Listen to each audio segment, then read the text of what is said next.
Thank you for coming to my talk. I come from Croatia, Zagreb, Croatia.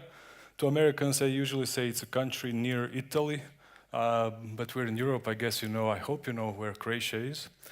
So we're a small company for 40-something people. We're also doing big data, among other things. And I'm running Apache Spark Zagreb group. We have monthly meetups. We try to at least have monthly meetups. I also wrote a Spark in Action book, and I'll be giving 3 ebooks at the next talk tomorrow. If you'd like to maybe to win 1 book, you can come to the next talk. Manning, my publisher, they prepared a discount code on the slide. You can see it down here. If you'd like, this is just an excerpt from data category of books. There's also data science, so you can check it out. It's 39% off all of those books, so you can use the discount code. And the agenda for today is a short introduction to Spark, what it is, how does it work, about Spark streaming, and I'm going to show short demos and one live example of a real working Spark streaming application showing some real-time graphs and parsing logs. But before we begin, please indulge me, and if you could answer several questions. If you've never used Apache Spark before, can you raise your hand? All right, 30%. You've played around with it on your laptop? All right. And you're planning to or already using it in production? Okay, quite a number. Thank you. So, what is Apache Spark? It's a distributed, general-purpose, large-scale data processing engine. So I'm going to unpack this just briefly. So distributed, obviously, you know, I guess you all know what it means. It runs on many machines inside some kind of cluster. It parallelizes computations. Everything runs in parallel. And the program is sent to data, just like in Hadoop. You don't send data to computer where the program is running. You send the program to data because it's much easier and efficient to serialize the program than the big data potentially. It's general purpose, which means that it's used across industries. You can use it for telco, for banking, healthcare, all kinds of analytical loads. You can read any kind of data, whatever you can do with Java, Spark, R, Python, you can do with Spark, except writing at some GUI. Let's say you would use some third-party tools for visualizations. And it also writes any kind of data to all kinds of storages. And it's obviously large scale. This is Big Data Conference. We all know about Facebook, LinkedIn, and Twitter, who grew at some amazing rates. I think the Facebook grew at a rate of about 10 users per second or something, which is huge. But also banks, healthcare, biology, telco, and astrophysics, weather, and so on. If your data fits inside one machine, you will probably get better performance because there's necessarily some overhead with all the organizing work inside the cluster and serializing tasks and so on. But if you're planning to grow your data, you probably can invest in Spark or similar engine even now.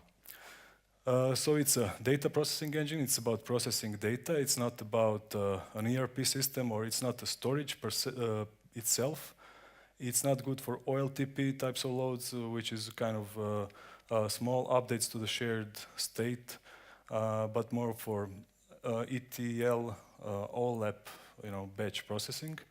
It's not a reporting system. As I said, you would use some kind of third-party tool to visualize the data and generate reports. Why would you use Spark? It's fast. Everybody knows, I guess by now everybody knows it can be 100 times faster than Hadoop's MapReduce. It has simple and concise API, which is not that unique anymore. There are some other also frameworks that have similar conciseness, and it's a functional API, which is a good fit for these kinds of tasks. And it's a unifying platform, which means that you can run streaming tasks using Spark, which I'm going to show today, and you can use machine learning, Spark machine learning algorithms from inside these Spark streaming programs. You can use SQL processing for structured data. You can use graph algorithms and so on. So you got all of these features inside a single platform, and you need to, handle just one framework potentially. That's simplified a bit, yeah. And finally, it's gone mainstream. Last year or a year and a half ago, IBM pledged to commit 3,000 developers solely to Spark. They started Spark Technology Center in San Francisco, and all the Hadoop distributions include Spark. It's been integrated in many other tools and projects, and the user base and the community is just huge. So this is a kind of basic architecture. You have on the left side there's a client JVM, which is running a Spark driver, which is basically a Spark context object, an entry point to Spark API. You use it to connect to a cluster, which can be a Spark standalone cluster built especially for Spark, or Mesos or Yarn clusters. And the cluster manager from one of those clusters gives to the driver, to the Spark application, gives its resources, which are just JVM machines, which have, each of them has its memory, JVM heap, and some kind of slots. These blue and white boxes are just task slots for running tasks. Those are just threads, ordinary threads, but limited with some kind of parameters. And those blue ones are occupied currently, white ones are kind of free. This picture doesn't say anything about the number of physical machines. This is just number of executors. This can be all run on your laptop or on 5 machines or whatever. This is a logical image of Spark APIs, its components. There's Spark core, which runs RDDs. RDDs are resilient distributed data sets. They are the main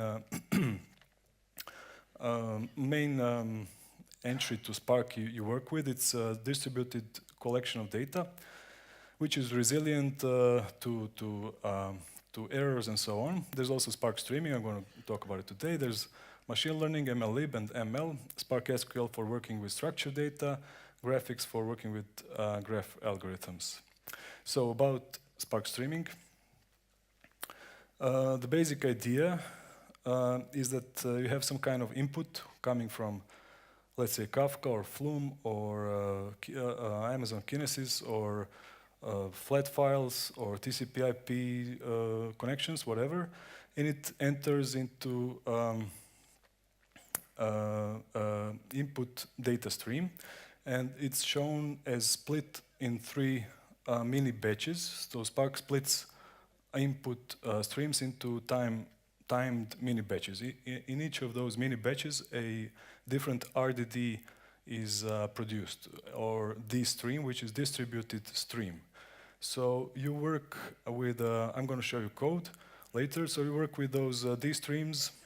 You write the program once, and it's executed in every mini batch. And it's you write with you work with RDDs or data frames as you would normally do in batch programs. And then you can do whatever you do in those normal batch programs. You can, as I said, call some kind of machine learning model. You can call graphics algorithm. You can structure those data, work it as structured data with SQL and so on. And then, of course, write to some other third-party system, to a distributed file or database or whatever. Spark streaming features, it works with discretized streams. It has receivers for various sources, as you've seen on the image. It has a special Kafka direct connector, which is more efficient. It connects directly in parallel to how many Kafka partitions Kafka topic has. Kafka Direct Connector would start as many, let's say, receivers and Spark partitions. You can save computational state over time, so you can maintain the state or number of certain things you counted from the beginning of your program, and so on. You can use windowed D-streams, which are pretty standard these days. Lots of other frameworks have them, which enable you to count some objects or work on a state from just the last X minutes or seconds and so on. You can join streaming with static data. That's not that common with other frameworks maybe. And you can use back pressure. If Spark doesn't have enough resources to keep processing all the data that's coming in single mini batch, it can just stop reading, for example, from Kafka, and say, wait a minute, I have to process this data, and then I'm gonna start reading again, which is a really useful thing sometimes. And Spark streaming is for half a second latency setup. It's not that good for less. In some cases, you can make it return your results in lower time, but mostly it's half a second and up. That's the usual measure, they say. And structure streaming is new in Spark 2.0. It enables you to look at streaming data as coming into a table. So just data is coming in and just appending to a single table, and you are just executing SQL queries on this table, joining it with other tables and so on. You really write a program exactly as you would on the batch data, and with just one magic line, let's say. So this is a first example of streaming word count. Word count is very often used as an example in these presentations, but it's for a good reason, because it's not a trivial thing to do in a distributed system. You have to combine all the different, the same words distributed across the cluster and count how many times each word appears. So what you do is you first have two import lines and then start a Spark context. SC variable is a Spark context, which is, if you're starting your Spark shell, it's already initialized in your Spark shell. And the first thing actually you need to do for Spark streaming is to create a streaming context. You tell it how many seconds you want the batch intervals to be. And in this case, distributed stream is created from by reading a distributed folder. So Spark waits for new files to appear in this folder, and then it reads line by line and sends it to Spark streaming program.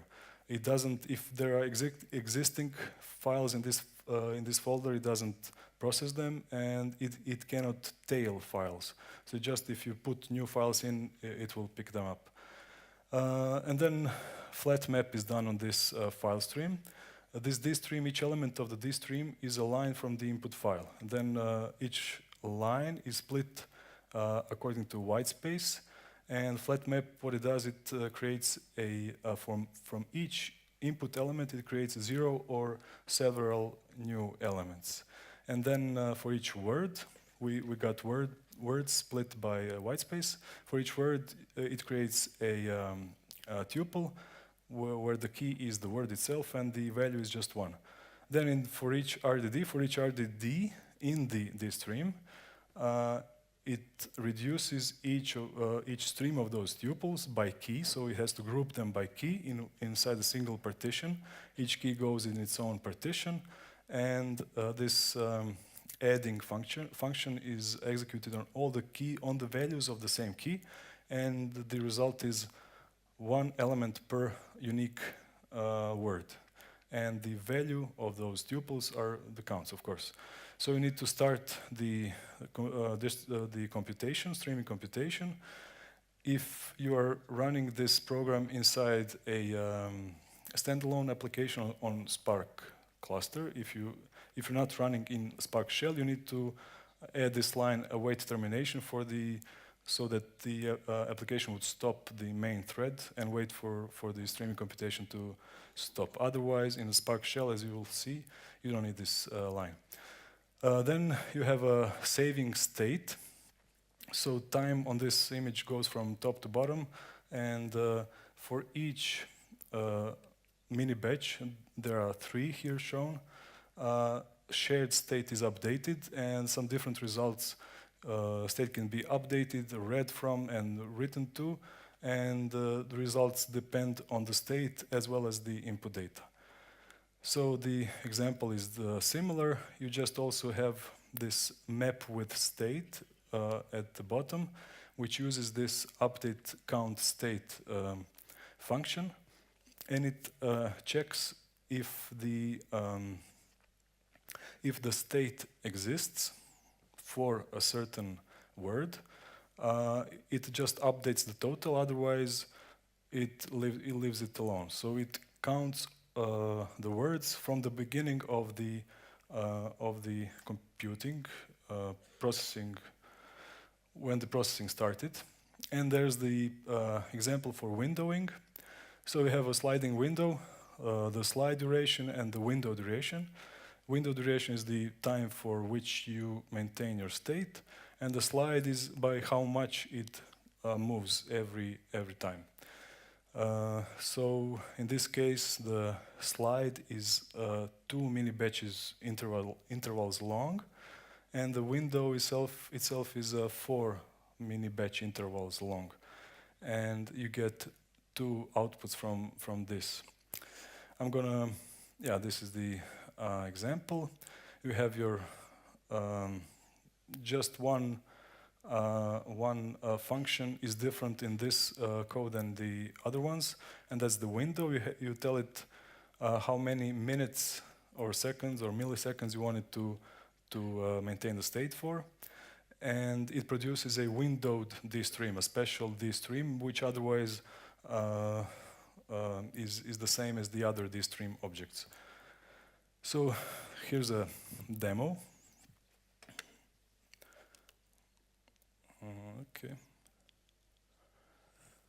Okay, you can see it. This is a Jupyter network running on a virtual machine on my laptop, and I'm using Spark kernel, which runs a Spark cluster in the background, Spark local cluster.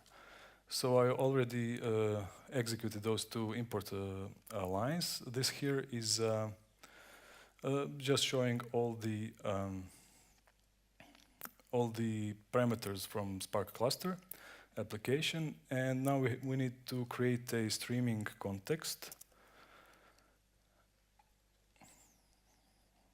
Okay, it's done. And the next line is showing top 5 most frequent words in a mini batch. This is the same snippet, almost the same as you've seen in the previous slides. So it just needs to compile it, and which is kind of slow on my laptop. Okay, it's done. And now I need to start the computation. Okay, so it's running. And the next step would be, I'm kind of short-sighted. I'm not sure I can see this myself. I have a TMP folder, and I'm gonna copy. I have files. Just a second. Okay. I have a files folder. I'm going to copy 2 files in this directory from the files folder. Files, okay, disclaimer, copy it here, and the Spark was supposed to pick it up.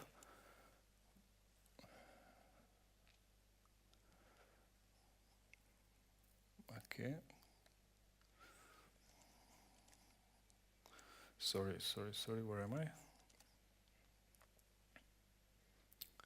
Okay, there's the complete file. So it produced 1 line from the complete file with top five words from that file. I can do the same with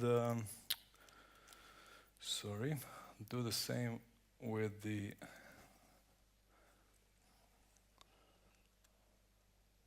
the other file, and when it produced another line. So there are two lines for two input files. Now I can stop this computation by saying do not stop Spark context, only stop the Spark streaming context, and we are running this in Spark shell, so we can overwrite Scala variables. So we can create a new SSC variable with a new Spark streaming context and start the new streaming application inside the same shell. So the second one maintains the state for the whole duration of the streaming context. And I'm going to do the same again, so you'll see the difference. Okay. So let me remove the files. And I'm going to copy disclaimer file. And I think it, okay. So this is top 5 words from the disclaimer file. And it keeps changing the words with the same number because of the ordering, but it's the same top 5 words all the time. If I now add the second file, this will change, and you'll see a different top 5 words. So the last quick example is with the windowing. Is the same as you would guess, and okay.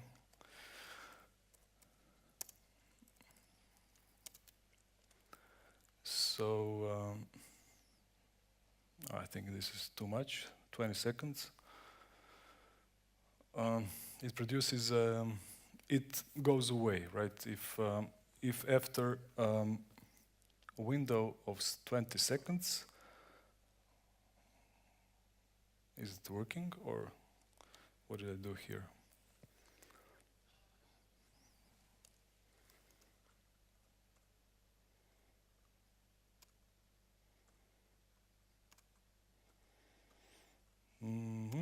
Disclaimer, okay. Okay, it picked it up, and now I put the notice file.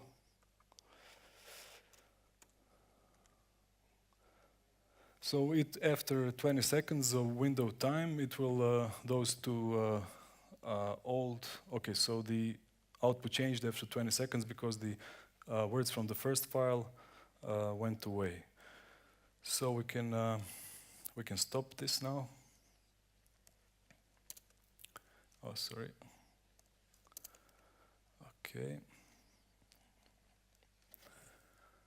I'm going to just switch over to the next so that we don't have to wait in the quitte, oui.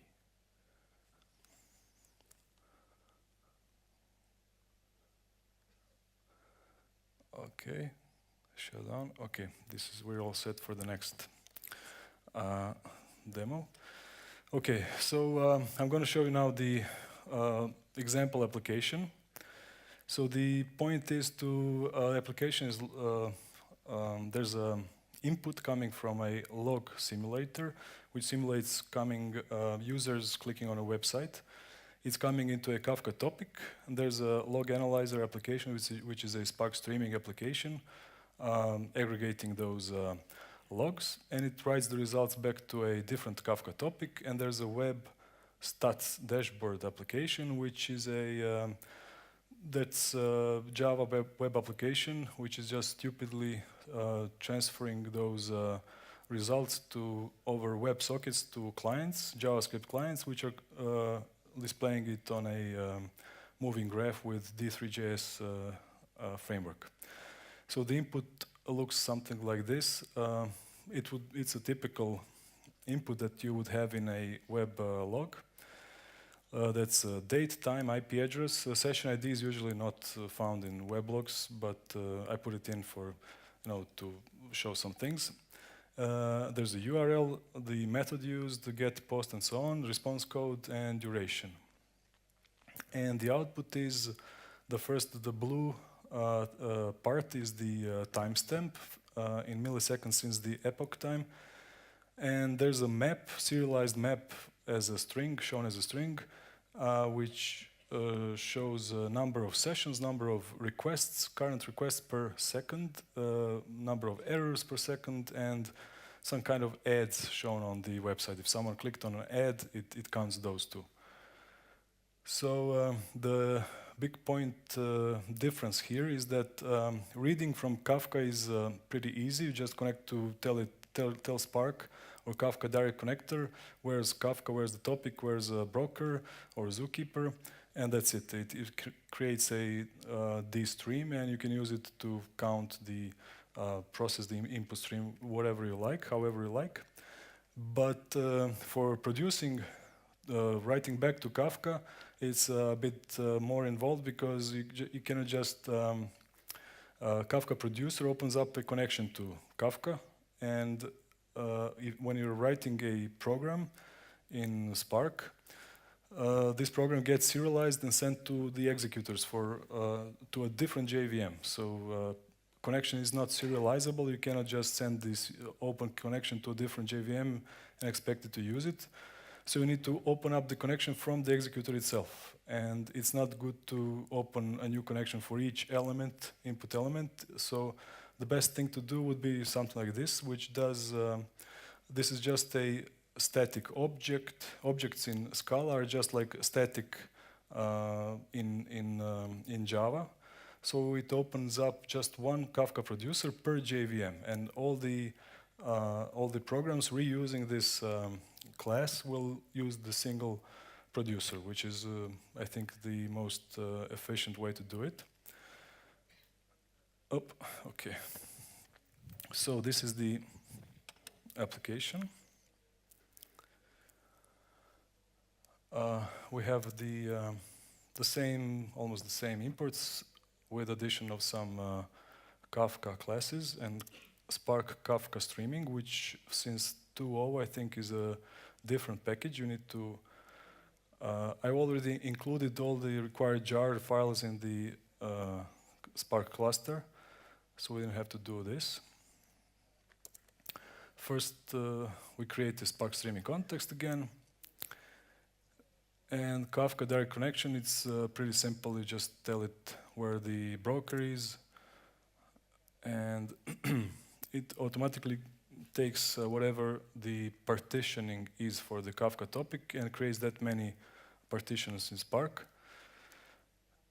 And the next line, the next parses the input line and creates log line objects from those lines. So this is a case class in Scala.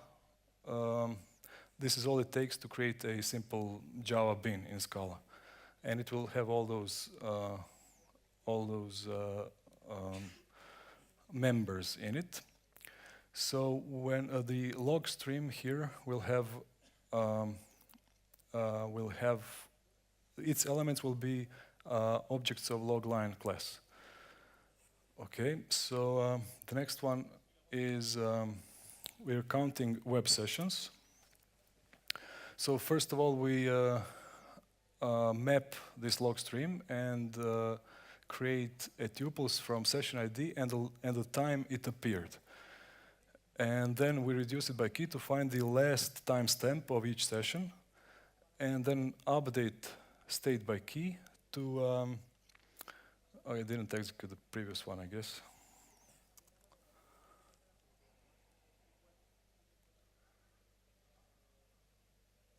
Okay. So this piece of code here will check if the old session exists or not, if that key already exists, and if it will check if the session is stale or not. If more than 2 minutes, let's say that the session timeout is 2 minutes. If more than 2 minutes was spent before the last session time, then we update the state and return none object, which is similar to null, and then that will remove that key from the state. And we do the same with, we just update the time if it's found. And in the second part, we count the log lines per second. This just maps it to, rounds up the time to a second. And combined by key, we just sum up all the counts of request log lines. And we do the same for errors. And now we map each of these to a map, and the timestamp rounded to a second is the key. So the map contains requests or errors, and the final, then we just union all those these streams together, and when we reduce by key, we just add all those elements to a single map. So the final stats, this stream contains elements that contain just one element per batch interval, which contains all those metrics together. And finally, we use the Kafka producer wrapper here to get the instance and send those serialized objects, string serialized to, okay, I forgot to execute this.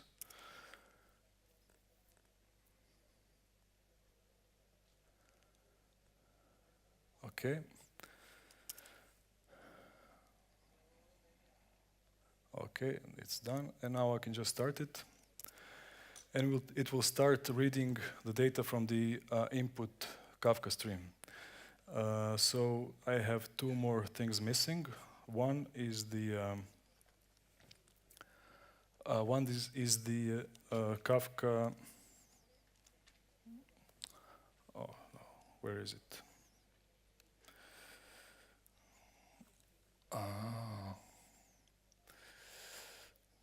Okay, this is the Spark streaming dashboard. It automatically opens up when you start a Spark context and starts up the Spark Web UI. And there you can see the jobs running and so on. And if you're running also Spark streaming context, then it opens up this tab and you can use it to see what's the input, what's the scheduling delay, what's the input rate, processing time, total delay, and so on, which is very useful for debugging things. And finally, this is the started application, which is also running inside my virtual machine. And while this x-axis is moving, that means that the application is running. It's reading data from Kafka, and this output, this is last 100 lines from Kafka stats, the output from Spark application. If my Spark streaming application wasn't running, I wouldn't be seeing this. And the last thing to do is to run this simulator I wrote, which will start writing start simulator. It generates some of this traffic, and then now you can see it appearing. I'm sorry about this. This is due to delay from my virtual machine to my host machine in time, but so it's a bit delayed. But otherwise, it wouldn't be here. It's my mistake. Sorry about that. So you can see the number of sessions because the simulator starts 10 sessions, 10 users, and it simulates some kind of requests and errors and so on. So that's about it. If you'd like to know more, I have chapters 6 and 13 in my book, and all of this code is on GitHub, including D3.js and a log simulator. All of it is on GitHub. You can see the link there. Yeah, we're hiring. I know it's a long shot, but maybe it's a nice country. Who knows? If you want to work with Spark, maybe you consider this. I'm going to repeat this discount code here. And with that, if you have any questions.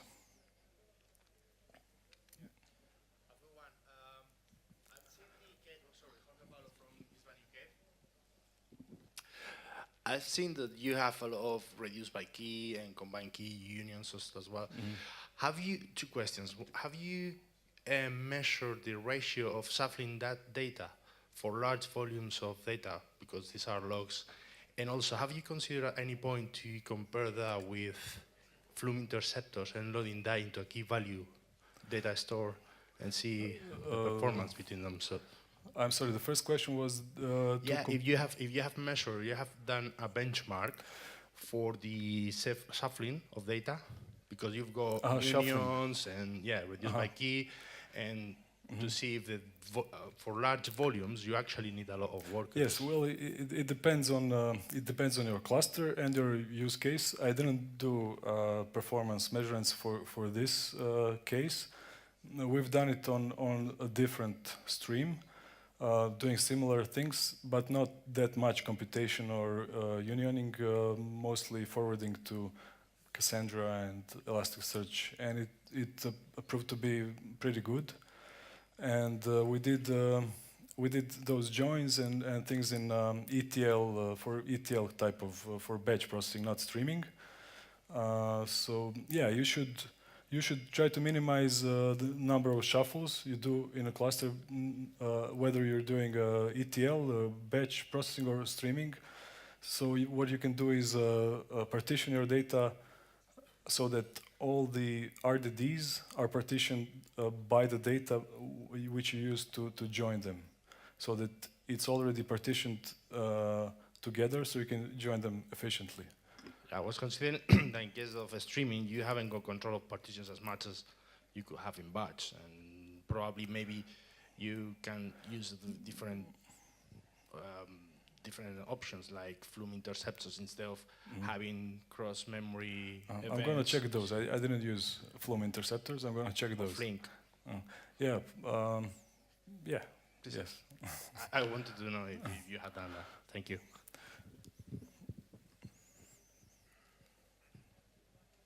Any other questions, maybe?